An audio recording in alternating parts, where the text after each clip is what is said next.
Second is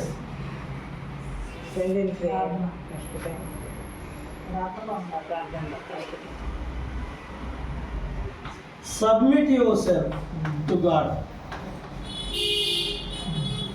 Submit yourself to God. Second lesson, first is spend the time with God. Second is submit yourself to God. హల్లెలూయా హల్లెలూయా హల్లెలూయా. అందరూ వాక్యాన్ని మాత్రం వింటారు కానీ సమర్పించుకోరు, తాము సమర్పించుకోరు దేవుడికి. ప్రభువా మీరు చెప్పినట్లుగా జీవిస్తాం, మీరు చెప్పినట్లుగా నేను చేస్తా, చేయమన్నవి చేస్తా, చేయొద్దన్నవి మానేస్తా.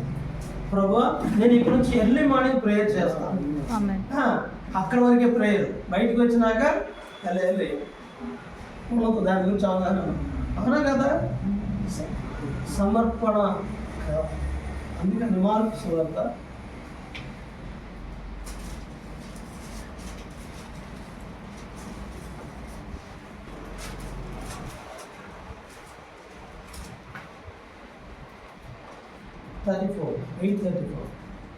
మార్క్ 8:34.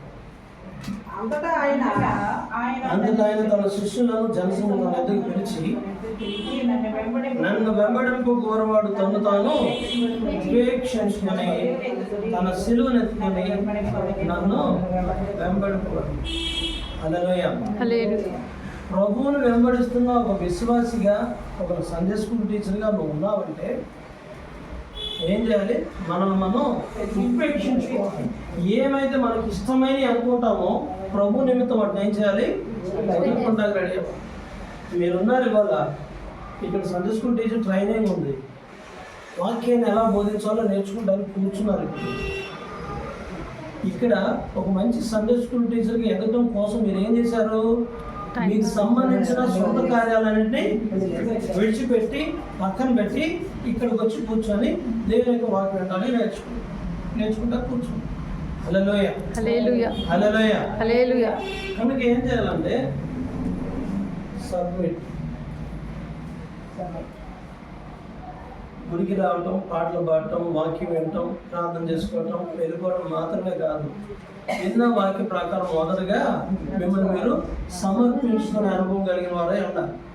అప్పుడు మీరు ఎవరికైతే పిల్లలకి చక్కగా అదే బైబిల్ లెసన్స్ కానీ మెమరీ వర్సెస్ ఏమైతే మీరు నేర్పిస్తారో, పాటలు కానీ ఏమైతే మీరు నేర్పిస్తారో, మీరు చెప్పిన ప్రతి మాట ప్రకారం అక్కడ వాళ్ళ హృదయాల్లో దేవుడి కార్యం చేస్తారు.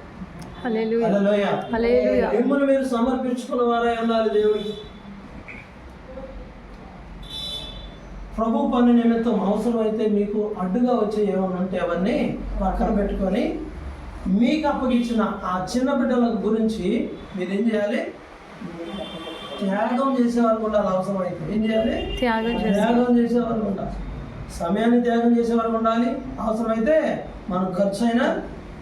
ఇందాక సిస్టర్ చెప్పారు కదా, మేము కొన్ని ప్రదేశాలకు వెళ్తున్నాం, కనీసం భోజనం పెట్టడం కూడా తెలియదు వాళ్ళకి, కానుకలు ఇవ్వటం కూడా తెలియదు, మాకు సపోర్ట్ చేసేవాళ్ళు కూడా ఉండరు, కానీ వెళ్ళి సేవ చేస్తాం. ఇప్పుడు నేనున్న పొజిషన్ అయితే దేవుని కృపను బట్టి సమృద్ధిగా ఉండే సమయంలో సమృద్ధిగా ఉన్నా, కానీ ఇప్పుడైతే ఈ మధ్య ఈ 9 సంవత్సరాల్లో అయితే అంత నో ఇన్కమ్ లేని ప్లేసెస్లో వెళ్ళి సేవ చేస్తున్నాం. కారణం ఏంటి? I submit my self. దేవుడు నన్ను నేను సమర్పించేసుకున్నాను. మీరు ఎక్కడ పంపిస్తే అక్కడికి వెళ్ళి సేవ చేస్తానయ్యా.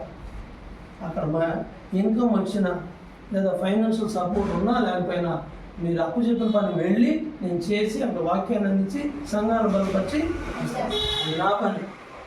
ఆ పని విషయంలో నేను నమ్మకం ఉంటాను, నన్ను నేను సమర్పించు. దాని ప్రకారమే ఇన్కమ్ ఉన్నా లేకపోయినా వెళ్ళి చేసి.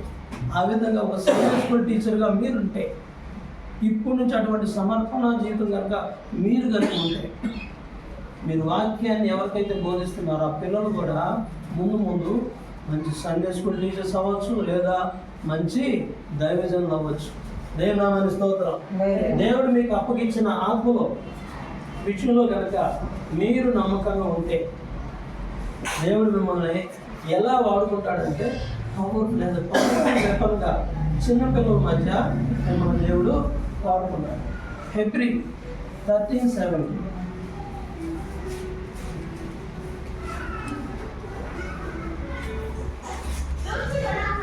సమర్పణ కలిగిన సండే స్కూల్ టీచర్, సమర్పణ కలిగిన జీవితాలు కనుక మీవైతే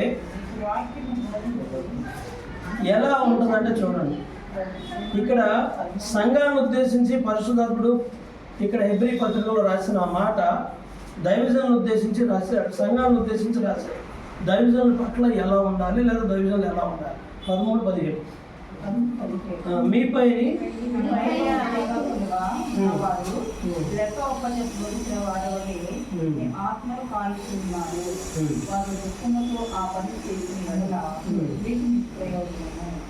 ఇది ఒక సంఘ కాపరిని దృష్టిలో పెట్టుకొని సంఘానికి ఉండవలసిన బాధ్యతలు పరిశుద్ధాత్ముడు ఇక్కడ నేర్పిస్తున్నాడు. మీపైన నాయకులు కొన్నవారు లెక్క అప్పచెప్పవలసిన వారి వల్లే మీ ఆత్మలను, మీరు ఏ సంఘాలకు అయితే వెళ్తున్నారో ఆ సంఘాలు ఉన్న పాస్టర్ లేదా దైవజనుడు మిమ్మల్ని గురించి దేవుడికి లెక్క అప్పచెప్పాలి. అదేవిధంగా ఒక సండే స్కూల్ పిల్లలు 10 మంది పిల్లల్ని పాస్టర్ గారు మీకు అప్పచెప్పారంటే ఆ 10 మంది పిల్లల గురించి మీరేం చేయాలి? మీరు లెక్క అప్పచెప్పేవారు ఉండాలి. ఏది వెళ్ళాను 2 పాటలు నేర్పించాం, ఏదో బైబిల్ వర్స్ నేర్పించేసాం, ఓకే బాగున్నారా, దేవస్థానం వందనాలు అక్క వందనాలు అన్న అనిపించుకొని వచ్చేయటం వల్ల ఉపయోగం లేదు. ఏం చేయాలి? వాళ్ళ ఆత్మల గురించి మీరు ప్రార్థన చేయాలి. ఇంటి దగ్గర ఏం చేయాలి? ప్రార్థన చేయాలి. వాళ్ళ మీకు అప్పగించబడ్డ ఆ చిన్న మన నిమిత్తం నువ్వేం చేయాలి? ప్రార్థన చేయాలి. హల్లెలూయా, హల్లెలూయా, ప్రార్థన చేయాలి. ఫస్ట్ ఏంటి? Spend the time with God. Second one, submit yourself to God. Third one, surrender yourself. Surrender yourself to God. అంటే ఏంటి? లోబడిపోవటమే. ఇంకా దేవుని పూర్తిగా లోబడిపోవటం ఏంటంటే సమర్పించేసుకోవాలి, లోబడిపోవాలి. ఇది ఎలా లోబడాలంటే ఇందా చెప్పాను కదా, సేవ అంటే అగ్నితో చెలగాటం, ఆశామాషి కాదు సేవ అంటే. ఎందుకంటే సాతాను రాజ్యంలో ఉన్న ప్రజల్ని నువ్వు లాక్కొచ్చి దేవుని రాజ్యంలో చేర్చడం అంటే వాడు ఊరుకోడు. బయట ఉన్నవాడు ఎవడు? ఎనిమి, శత్రువైన సాతాను ఊరుకోడు. కనుక నిన్ను ఇబ్బంది పెడతానికి ఏం చేస్తాడు? వాడు రకరకాలుగా ఆటంకాలు కల్పిస్తుంటాడు. ఆటంకాలు కొన్నిసార్లు అనిపిస్తుంది, ఈ సండే స్కూల్ పరిచర్య చేయలేము, ఈ సేవ మేము చేయలేము, చాలా ఇబ్బందులు, ఆర్థిక ఇబ్బందులు, ఎందుకు ఆ పిల్లలు సరిగ్గా మాటలు తిరగబడతారు, సరిగ్గా పాటలు పాడరు, కొంచెం బాగుంటారు, కొంచెం ఇలాగా రకరకాలుగా విసిగిస్తాడు సాధారణ. విసిగించినప్పుడు ఏం చేయాలా? ప్రభువా ఏది ఏమైనా సరే వాళ్ళ మీ దగ్గరికి నేను నడిపిస్తా, మీరు నాకు అప్పగించిన ఆత్మల విషయంలో నేను నమ్మకంగా ఉంటా, నేను వాళ్ళందరినీ మీ కొరకు సంపాదిస్తానయ్యా, నేను దేనికి లోబడిపోను, సమస్యకు లోబడను, ఆర్థిక ఇబ్బందులకు లోబడను, శ్రమలకు లోబడను, మీకు మాత్రమే లోబడతా అని చెప్పి మిమ్మల్ని మేము ప్రభుకి లోబర్చుకునే వారిగా. హల్లెలూయా. మొదటిగా మీ